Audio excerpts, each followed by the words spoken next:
What's up, guys? Thanks for tuning into this new video on Elvis is the Man. I got a really great video for you today. All right, so let me explain first before I get into the video what actually is going on here. So these clips that I'm going to show you, some of them is from the DVD series Sold Out by Pyramid. So these aren't meant to replace you actually buying that product, and if I can, I'll put a link in the description where you can actually get easy access to buy these. Hardcore fans definitely should be into this type of product. So this doesn't replace you actually buying it, because that's actually just a small clip anyway that I want to share. Now there's a little dispute. Somebody I know, Peter Schmidt, one of the biggest Elvis collectors in the world, in Germany, he told me a little bit of the backstory, and if I understand it right, he was trading with some collectors. They ended up making DVDs in one way or another, and a lot of that footage is on these DVDs, or so I believe. So Peter Schmidt had a YouTube channel. I haven't talked to him in a few weeks, but I'm going to be trying to get in contact with him to see if he can put his channel back up, because us fans, we love this, especially the hardcore fans who are looking for more footage rather than just the official releases. We love this stuff because it gives a glimpse into Elvis's life and his touring on the road and in Vegas that the official releases don't really show, because most of the time it seems like Elvis was maybe holding back a little bit when the official cameras are on him, but this fan footage shows how he really lets loose. So maybe one day in the future Peter can release DVDs, Blu-rays of his stuff, because actually I think his footage is actually a higher quality. So but this is good for us fans, because anything we can get we love. So that's a bit of what's going on with this. The fans have asked me to, talk to Peter. I haven't talked to him, like I said, in a couple weeks, but he was doing some stuff, releasing some good footage that we really like. So let's get to the footage that I want to talk about. I call this the Cowboy Dance. He's moving kind of uncharacteristically for 1973. This footage here that I'm going to show you is from June 73. He did a great tour there, and a lot of footage of that exists. He moves so much. The thing that strikes me is he looked good.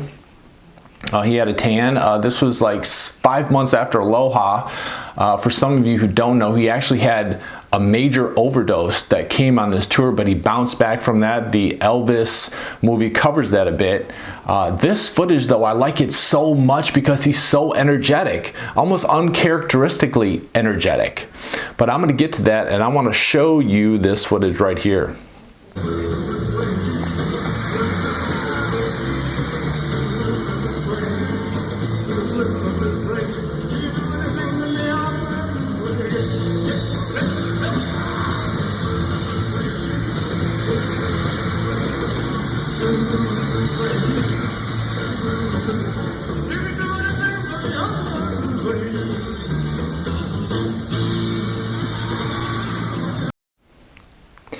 So he's just moving constantly, and blue suede shoes like in 73 for Aloha, he didn't move like that at all. So that's just like, whoa, he just like does not stop. So this cowboy, it's not a cowboy dance, but it's sort of like the way he's doing like a little like do-si-do is kind of funny, but not to be confused with the real cowboy dance.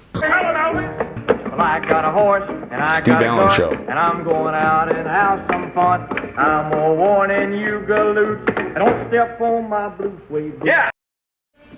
The first time I saw that was on a VHS called Memories of Elvis, and that like really wasn't aired except for the time where it was on the Steve Allen show, so that was kind of funny. And this brings something else to mind. Similar. Ladies and gentlemen, what can I say? Live TV. Exactly. I feel so bad. My band started playing the wrong song, and I didn't know what to do, so I thought I'd do a hoedown. I'm sorry. Hoedown, like that's sort of like what that reminds me of what Elvis was doing, but obviously he's much better. So I'm like, why was he moving so much? Like it way more than what we're used to if you only watch the official releases. One thing comes to my mind. So the That's the Way It Is was aired occasionally in the 70s, and I know from reading about Elvis that he would actually tune in and watch the That's the Way It Is, and how he would move his legs with his dances is how he moved a lot in 1970 and 71, like the back and forth, not just shaking one leg. So maybe he's like looking at that and be like, man, I really don't move that much as I used to. I need to pick it up to please my fans, and you can tell the fans just loved it. Maybe he felt he needed to amp it up, but this is really the real Elvis, the Elvis that we don't see from the official releases. Like if you watch Aloha, he's like almost bored. You know, he looks good, he trimmed down, he sang great, but he didn't move, and that's one thing that always kind of irks me when I watch that footage. So, you know, maybe this really is the real Elvis, and I think it is. You know, so after watching Elvis on tour and watching Aloha, it seems as though, you know, like coming off That's the Way It Is, he sort of got lower and lower. And if you never saw the Boston 71 footage, you might think that. If you didn't see any of the private footage around Elvis on tour, like Madison Square Garden, Prince from Another Planet, he moved way more at Prince from Another Planet than he did in April 72 for the official releases. It's almost disappointing, because you want me as an Elvis fan, like the channel name is Elvis is the Man. He's the best. He's the greatest of all time. And I want people to see Elvis performing at his best, which this footage here and others really show.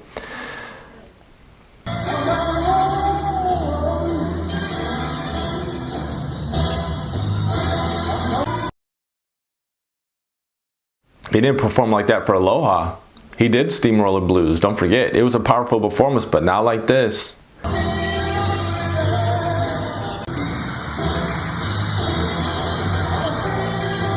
Karate, like those karate kicks were like what he did in like August for You Don't Have to Say You Love Me. So I think we can both all agree that Elvis was kicking it up a notch, and it's awesome.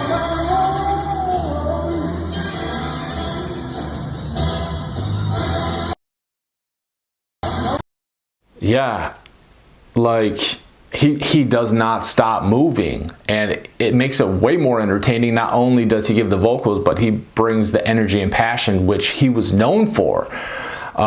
So this suit that he's wearing here, that's called the Snowflake suit, and I go in depth about this concert and more about this tour in a video that I made along with Peter Schmidt. I'll put the link in the description. I talk about the whole video.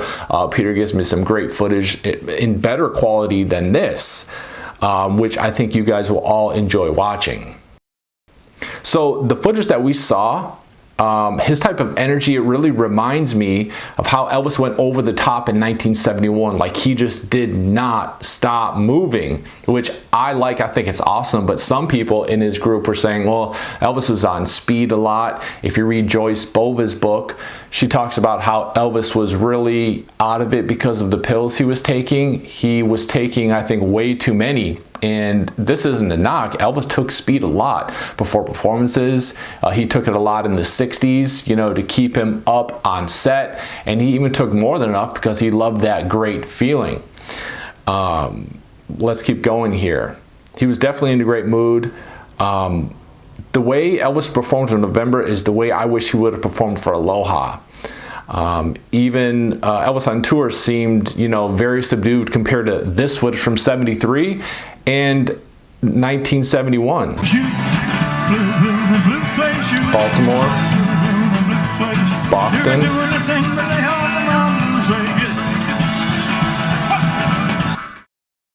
I like that move. Look at this. It reminds me of this.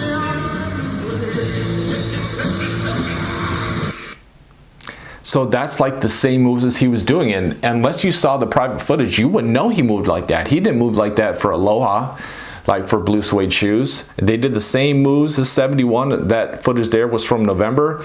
But we don't see him getting into that in his official releases. Maybe he thought, I I don't know why. I mean, Elvis was wild in the 50s, but if we had more private footage of his 50 shows, maybe we'd see a totally different Elvis. Don't forget, in '69, when he did his comeback opening show, Review says that he actually did somersaults in his performance. Can you imagine that? So that back and forth rocking with his legs, that 70s stuff, that's how he moved in the 70s. We didn't see that in his 50 shows, but we saw something of that type of movement, you know, the back and forth with the legs. If you watch the stand-up shows for the '68 special, like Don't Be Cruel, All Shook Up, he moved like that.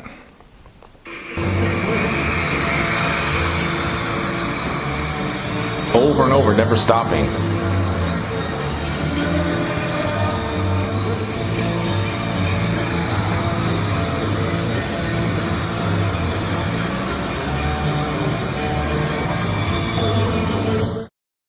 Man, that footage is awesome. The way he did not stop, and notice his legs, how he just did that little, it's like 2 steps on one leg, 2 steps on the other.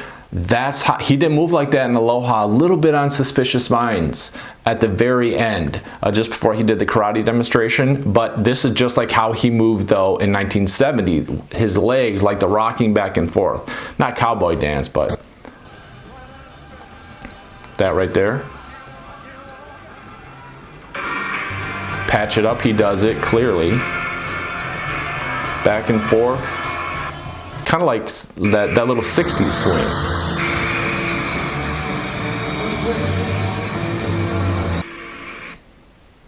Like Bossa Nova Baby. So this footage is awesome, and some friends showed me clips of the sold out stuff. I haven't bought it yet, but it's something that I would really look into buying. I guess there's 20 volumes of it, released by Pyramid, like I said. So I'm going to try to find a link to where you guys can buy it, because this stuff is awesome.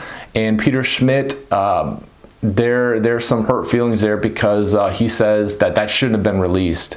But Peter, as far as I know, has even better quality footage. So like I said, speaking from a fan point of view, I hope this stuff just gets released, you know, in the best quality possible. So thanks for tuning in and watching my review of this. I hope you guys enjoyed it, because I certainly did. And whatever I bring, whatever I see that I really enjoy, I bring to you guys. And I hope you've enjoyed it yourselves. Hit the like button, it helps it grow and expand the channel. Leave me a comment down below. Tell me what you think. Tell me what you guys think about what I think about these performances, because, man, I love them. That's what every hardcore fan wants, along with what we're getting on the FTD label. Talk to you guys next time.